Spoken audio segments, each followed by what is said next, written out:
Hey there, my name is Ed, and I want to tell you a story about how I fell in love with the mousy girl of my class. At least all my classmates considered her to be a mousy girl, and I shared this opinion at first, but let me tell you everything from the very beginning.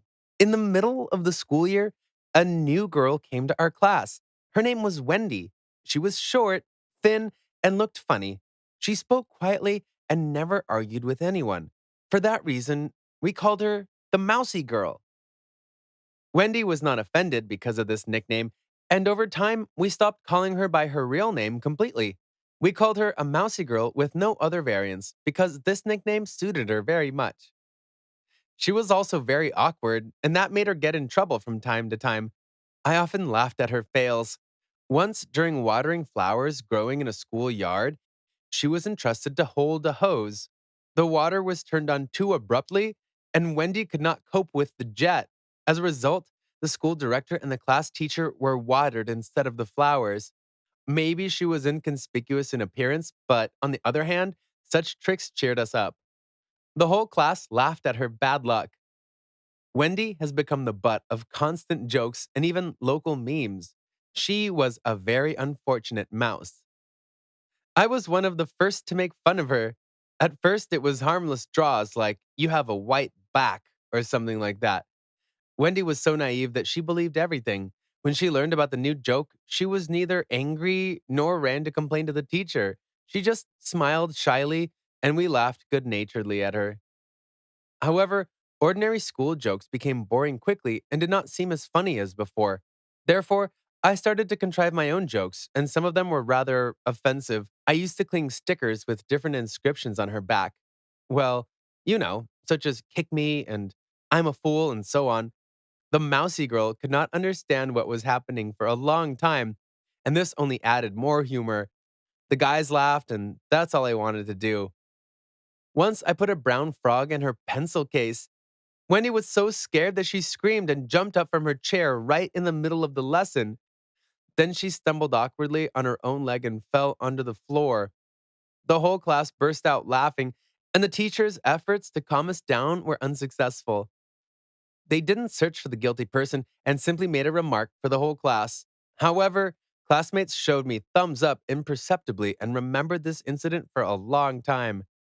I did not dare to play the same trick on Wendy again because I realized that she was a terrible coward, and I didn't want to get into trouble because of that.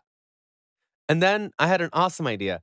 I was completely sure that our mousy girl never had either a boyfriend or even an admirer or perhaps even a male friend. And what if Wendy finds out that someone has fallen in love with her? This thought seemed so funny and absurd to me that I shared it with my friends immediately. They appreciated my humor and agreed to help. I created a fake Facebook account and wanted to write from it, but decided that it would not be romantic enough for our mousy girl. Therefore, together with my friends, we chose a method of the 20th century handwritten letters. That evening, we wrote our first love letter to Wendy. We laughed at every sweet phrase that appeared on the paper. At the end of our letter, we added that she should leave a reply letter in her locker after school. We were sure that she wouldn't do it, but wrote it anyway. After all, we did exactly the same as the heroes of the novels for girls. The very next day, I put our letter in Wendy's backpack. She discovered it very soon and read it immediately. I saw her face turning red from the neck to the tips of her ears. The guys and I chuckled quietly when we watched her pulling out our letter and rereading it endlessly at each lesson. I was pleased with my idea and thought that this would be the end of the story. But I was wrong. Before leaving, I looked into the locker of the mousy girl and was very surprised. I found a neatly folded piece of paper in it, signed by Wendy. I took it and showed it to the guys immediately. We almost burst out laughing while reading her letter. Wendy really believed that she had a secret admirer. The guys and I decided to send her another message. Of course, basically, I was the author of it. I wrote that I admired her beautiful eyes, deep gaze, and other nonsense. In short, I wrote anything that peeped into my head. My friends jokingly called me Shakespeare Jr. since I really turned out to be quite a bit of a romantic. Wendy answered to all my letters. She asked about my favorite writers, poets, and musicians. Once, She even left me a small book of poems.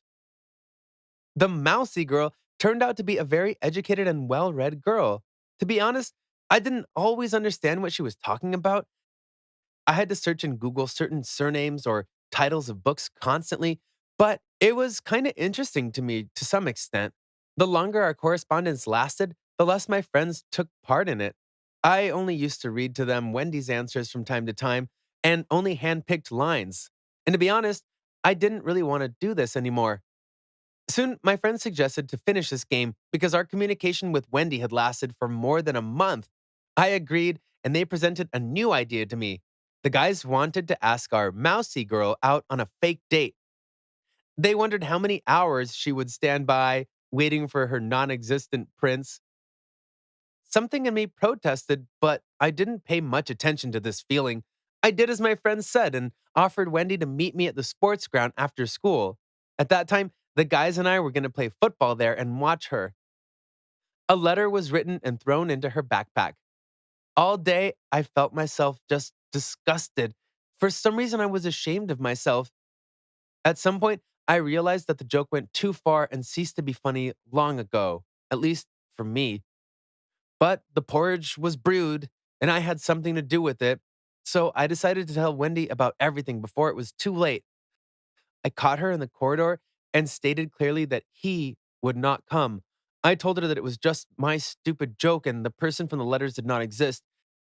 After all, for the most part, he was only the collective mind of several classmates.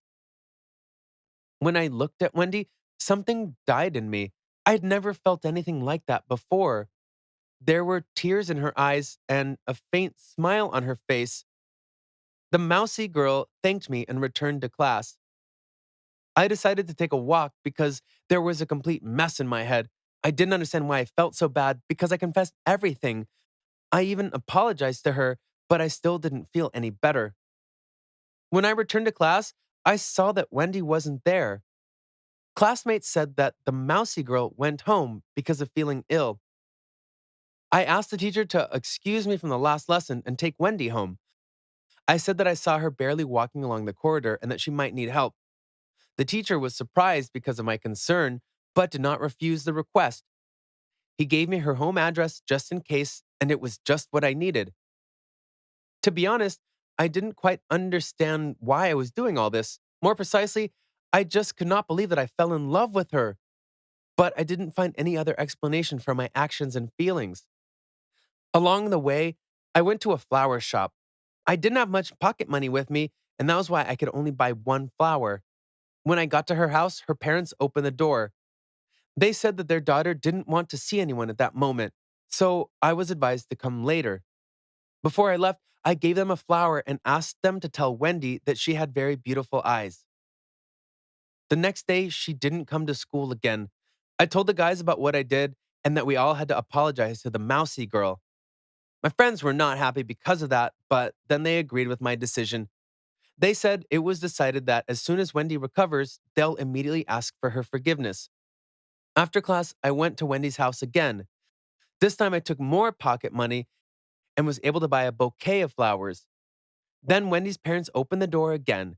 Wendy refused to go out, so I did the same as before, handed over the flowers, and left. I came to her house every day, and her parents marveled at my perseverance. And I just had to do it. I wanted not only to be forgiven, but also to restore her trust. During the month of our correspondence, I realized that she's not a mousy girl. She appeared to be a very kind and sweet girl with a rich inner life. Moreover, I really considered her to be beautiful. I was very happy when Wendy returned to school. My friends kept their promise and apologized to her. She only nodded modestly, glancing at me occasionally. I was very embarrassed when I caught her glance. For the first time in my life, I was embarrassed. That day, we didn't say a word to each other, and the only thing I did was drop another letter into her backpack. After class, I looked into her locker and was really happy to see a neatly folded sheet of paper in it. Wendy wrote that she didn't mind to continue the communication, but only with me and not with the collective mind. I felt as if a big weight was off my shoulders. Wendy forgave me and gave me a second chance. Thank you for listening to my story. Actually, it has not yet ended. On the contrary, it has just begun. I won't make the same mistakes again and will never play with the feelings of another person again. Have you already had your first love? Write about it in the comments.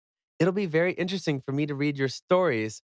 And do not forget to like and subscribe to our channel.